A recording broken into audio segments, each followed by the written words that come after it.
మన బాలాజీ ప్రేక్షకులందరికీ నమస్కారం. శ్రీరామదూత శిరసానమం ఏడుకొండలవాడ వెంకటరమణ గోవింద గోవింద. మనం అందరం కూడా సంకటహర చతుర్థులు ఒకటి చేసుకుంటున్నామండి. అయితే సంకటహర చతుర్థి చేసుకోవడం వల్ల లాభాలు ఏంటి, తర్వాత వాటి నుంచి మనం వినాయకుడి నుంచి ఏ రకంగా అదృష్టాన్ని పొందాలి అన్నది, అలాగే ఈ సంవత్సరం వచ్చేటప్పటికి తొలి సంకటహర చతుర్థి ఎలా చేసుకోవాలి అన్నది మీకు నేను చెప్తాను. హైదరాబాద్ ఎప్పుడు వస్తారమ్మా అనేసి అంటున్నారు. మీకు హైదరాబాద్ వచ్చేటప్పటికి రేపు మే 3, 4 తారీఖుల్లో నేను హైదరాబాద్లో ఉంటాను. మీకు ఎవరికైనా డైరెక్ట్ అపాయింట్మెంట్లు కావాలంటే తీసుకోండి. ఏలూరులో కూడా మీకు నేను అందుబాటులో ఉంటాను. ఫోన్ అపాయింట్మెంట్లు కావాలన్నా సరే తీసుకోండి. అలాగే ఏ ముహూర్తాలు కావాలనుకున్నా, దేనికైనా సరే, పెళ్ళిళ్ళకైనా, పొరుళ్ళకైనా, బిడ్డలకు పేర్లు పెట్టాలనుకున్నా, వీటిలన్నిటికీ కూడా మీకు దేనికైనా సరే మీరు జాతకం ద్వారా పెట్టించుకోవచ్చు. పేరు లేని అంటే డేట్ ఆఫ్ బర్త్ లేని వాళ్ళు, డేట్ ఆఫ్ బర్త్ తెలియని వాళ్ళకి కూడా న్యూమరాలజీ ద్వారా పేరు చక్కగా సెట్ చేయించుకుని, ఒకవేళ పెళ్ళయి ఉంటే, పెళ్ళి అయ్యన కాడి నుంచి బాధలు పడుతుంటే, పెళ్ళి డేట్లో కనుక ఏదైనా ప్రాబ్లమ్స్, దోషాలు ఉంటే కనుక దాన్ని కూడా సరి చేసుకోవచ్చు. అలాగే పూజకు సంబంధించి చాలామంది ఐటమ్స్ అంటే తెప్పించుకోండి అమ్మా అని మీరు చెప్తున్నారు. మేము తెప్పించుకున్నాక చాలా బాగుందమ్మా అని అంటున్నారు. చాలా చాలా సంతోషం. అలాగే మీకు నేను చెప్తున్నాను కదమ్మా, మనీ బ్యాండ్ల గురించి, దిష్టి పోవడం గురించి చెప్తున్నారు కదమ్మా, మేము తెప్పించుకున్నాం, మాకు బాగుందమ్మా అనేసి చాలామంది చెప్తున్నారు. తెప్పించుకోండమ్మా. అవి కూడా భూమిలోంచి వచ్చే రత్నమే తప్ప వేరేది కాదు. కానీ అది వేసుకుంటాం వల్ల చాలా మటుకి మనకి దిష్టి అనేది పోతుంది. అలాగే మీకు వాళ్ళ దగ్గర తీసుకున్న తర్వాత, వాళ్ళు నాకు పంపించిన తర్వాత దాన్ని హీలింగ్ చేసే నేను పంపిస్తున్నాను. అది మళ్ళీ మీకు పంపించిన తర్వాత మీరు ఎప్పుడు వేసుకోవాలని నన్ను అడుగుతుంటే, మళ్ళీ అది నేను ముహూర్తం చెప్పిన తర్వాత వేసుకుంటున్నారు. వేసుకున్నాక మాకు బాగుందమ్మా అని అంటున్నారు. చాలా చాలా సంతోషం.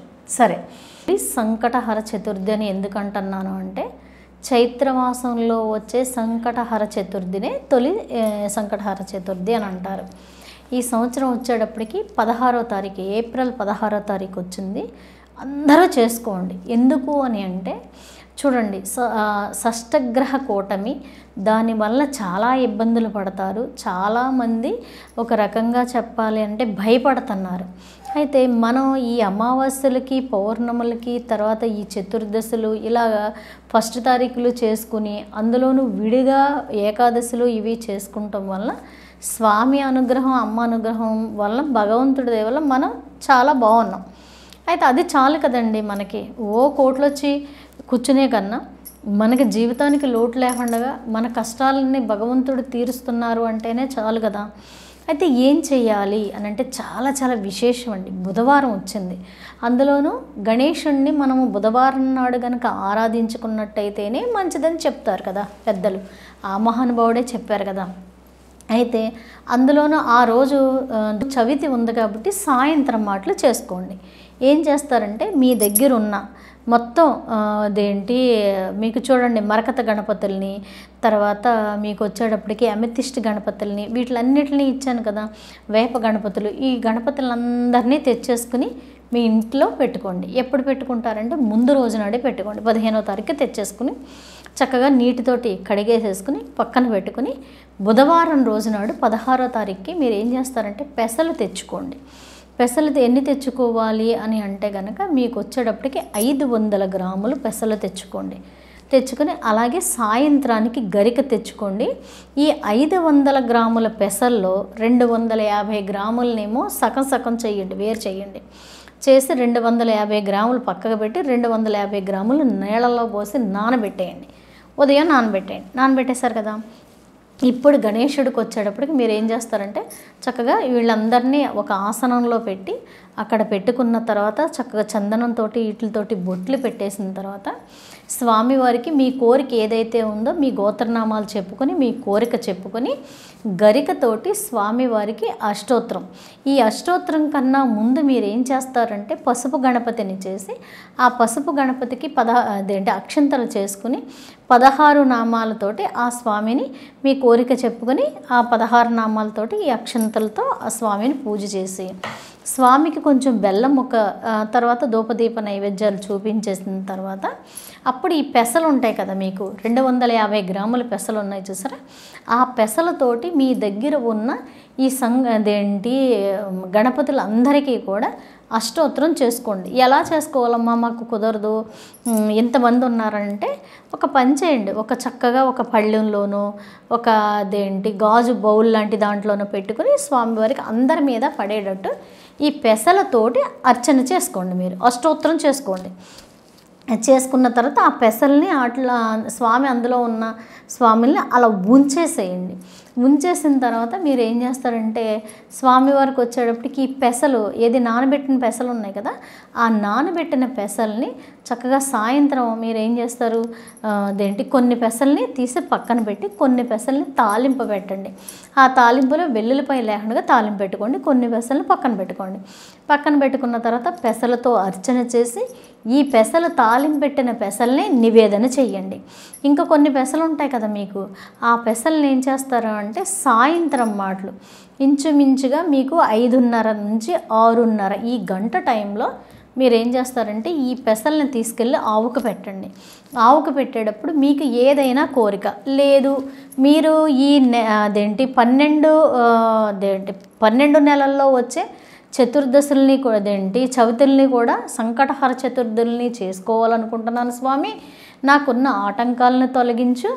అలాగే ఈ షష్టగ్రహ కూటమి గురించి మాకు ఈ గ్రహాలు బాగలేదు, మాకు ఇలాగ శనీశ్వరుడు ఇబ్బంది పెడుతున్నాడు ఇలా అనేసి అంటున్నారు, అలాంటిది ఏమీ లేకుండా మమ్మల్ని అనుగ్రహించు తండ్రి అనేసి మీరు కోరుకుంటూ అవి ఆవుకు పెట్టేయండి. పెట్టేసి వచ్చిన తర్వాత పూజ చేసుకోండి. ఓకేనా? అయితే మీరు ముందే చెప్పుకోండి, మీకు ఆల్రెడీ జాతకాలు తెలుసున్న వాళ్ళు నక్షత్రాలు తెలుసున్న వాళ్ళు ఉంటారు కాబట్టి భయపడకుండా స్వామికి మీరు ఇవన్నీ చెప్పుకోండి.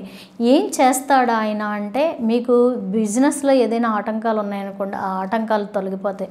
హెల్త్ పరంగా ఏదైనా ఇబ్బందులు ఉన్నాయనుకోండి ఆ ఇబ్బందులు తొలగిస్తాడు. అలాగే కొంతమంది ఒక పని చేద్దాం, ఏది సైట్ కొనుక్కుందాం అనుకుంటున్నాం, ఆటంకం వస్తుంది, ఆ ఆటంకాన్ని తొలగిస్తాడు. అలాగే ఏదైనా సరే అండి, ఏదైనా వచ్చే ఆటంకాలని తొలగిస్తారు. కాబట్టి ఇక్కడ నుంచి తొలిది కాబట్టి మీరు మొదలు పెట్టుకుని చక్కగా మీరు స్వామిని ఆరాధించుకోండి.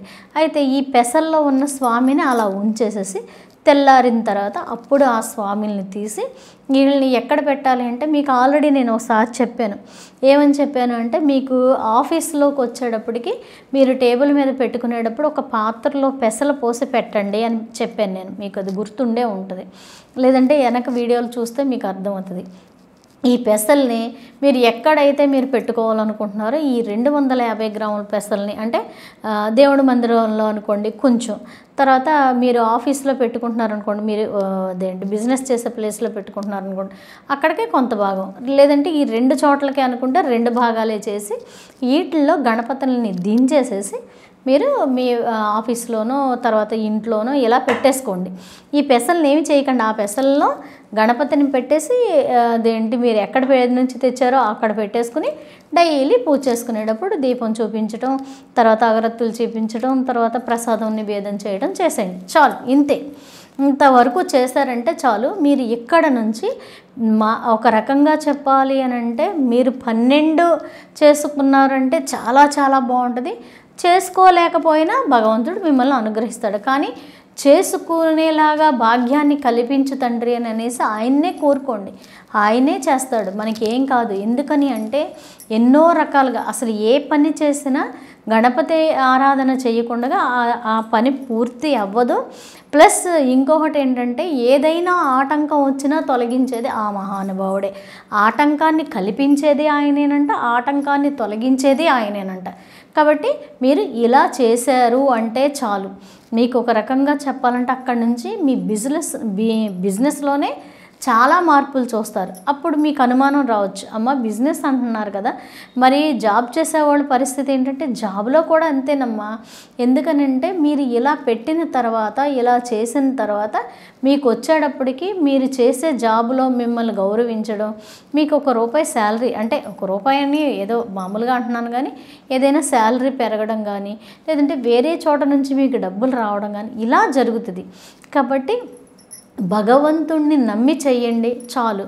అలాగే గణపతి అష్టోత్తరంతో పాటు అష్టకాన్ని కూడా మీరు పారాయణం చెయ్యండి చాలు. చేశారంటే చక్కటి అనుగ్రహాన్ని మీరు పొందగలుగుతారు.